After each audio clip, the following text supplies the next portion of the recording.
ऐसे जैसे अडानी को वहाँ से भगाया है, हम अपनी ताकत से सब मिलके देश में से इस अडानी को भगाना चाहते हैं, कारपोरेट घरानों को भगाना चाहते हैं और बीजेपी सरकार को एक चुनौती देना चाहते हैं। ये जुमलेबाजी का दौर है सिर्फ, इसमें जुमलों के अलावा प्रधानमंत्री कुछ भी नहीं कर रहे हैं। इसीलिए तो मोदी जो पूरे इलेक्शन के अंदर अडानी के विमान में घूमे इलेक्शन का टाइम, तो ये तभी ही स्पष्ट हो गया था कि इस देश को वो बेचेंगे अंबानी और अडानी को। तो सुना आपने, ये महिलाएं केंद्र सरकार पर किस तरह जुबानी निशाना साध रही हैं।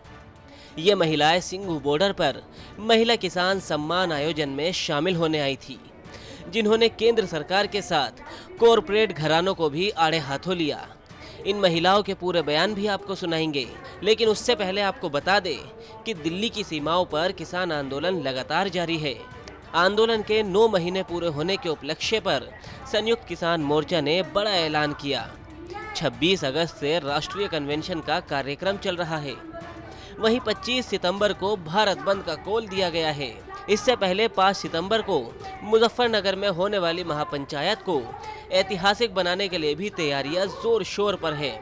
साथ ही सिंघू बॉर्डर पर 2 दिन का महिला किसान सम्मेलन चलाया गया, जिसमें देश भर से महिला किसानों ने यहां शिरकत की। मौके पर पहुंची किसान नेताओं का कहना है कि किसान आंदोलन तब तक जारी रहेगा जब तक उनकी मांगे पूरी नहीं हो जाती, चाहे सरकार कितना भी समय ले, लेकिन तीनों कृषि कानूनों के रद्द होने तक हमारा आंदोलन जारी रहेगा। कि ये जो सरकार है, ये फाशीवादी सरकार है, बीजेपी की सरकार है। इसने हमारे देश की एक भी चीज़, एक भी जो हमारी जायदाद है, जो एक भी सरकारी अदारे हैं, उसको बेचने से नहीं छोड़ा और ये कारपोरेट्स के फायदों के लिए है। सब लोगों, जो किरती है, जो किसान हैं, जो औरतें हैं, जो बच्चे हैं, उनके खिलाफ और मजदूरों के खिलाफ इतने भयंकर से बिल हैं, कानून पास कर दिए हैं कि हमारी ज़िंदगी जो है वो बेच दी है इन्होंने। जैसे हमने अडानी के जो साइलो हैं लुधियाना के किला रायपुर में, उसमें हमारा मोर्चा चलता दिन रात का, और उस अडानी जो कॉरपोरेट है जिसको सब घराने ये हमारी चीज़ें, जनतक चीज़ें बेची जा रही हैं, उसका 13 जुलाई को उसने अपना फट्टा उतार दिया है। हमारे इस संघर्ष की वजह से उसने अपना कारोबार वहाँ से बंद किया है और हम चलने नहीं देंगे। ऐसे जैसे अडानी को वहाँ से भगाया है, हम अपनी ताकत से सब मिलके देश में से इस अडानी को भगाना चाहते हैं, कारपोरेट घरानों को भगाना चाहते हैं और बीजेपी सरकार को एक चुनौती देना चाहते हैं। ये जुमलेबाजी का दौर है सिर्फ, इसमें जुमलों के अलावा प्रधानमंत्री कुछ भी नहीं कर रहे हैं। अगर उनको किसानों की बात सुननी होती तो वो पिछले 7 महीने में कोई ना कोई ऐसा कदम अपनी तरफ से ज़रूर उठाते कि किसान आगू के पास उनका कोई संदेश होता, पर उनको ना तो किसानों से मतलब है और ना ही हमारे हुए शहीदों से मतलब है। शहीद परिवारों के लिए उनके मुख से सांत्वना का एक भी शब्द नहीं निकला है, तो धिक्कार है ऐसी सरकार को। 9 महीने जो किसानों का आंदोलन जारी है, ये सरकार की नाकामयाबी दिखाती है।